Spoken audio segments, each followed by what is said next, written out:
بسم اللہ الرحمن الرحیم۔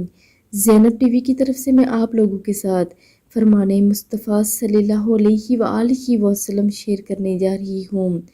مجھ پر جو درود کی کثرت کرنا بھول گیا، بے شک وہ جنت کا راستہ بھول گیا۔ نماز جمعہ سے پہلے اس عمل کو لازمی کریں۔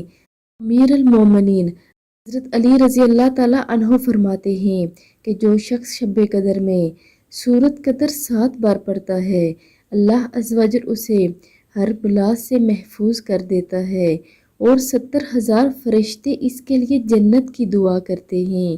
اور جو کوئی سال بھر میں بھی جب کبھی جمعہ کے روز نماز جمعہ سے قبل 3 بار پڑھتا ہے، اللہ عز و جل اس روز کے تمام نماز پڑھنے والوں کی تعداد کے برابر نیکیاں لکھتا ہے۔ یعنی جمعہ کے روز نماز جمعہ سے قبل اس عمل کو لازمی کریں۔ سورۃ قدر کو 3 مرتبہ لازمی پڑھیں اور ویڈیو کو آگے لازمی شیئر بھی کریں۔ جزاک اللہ۔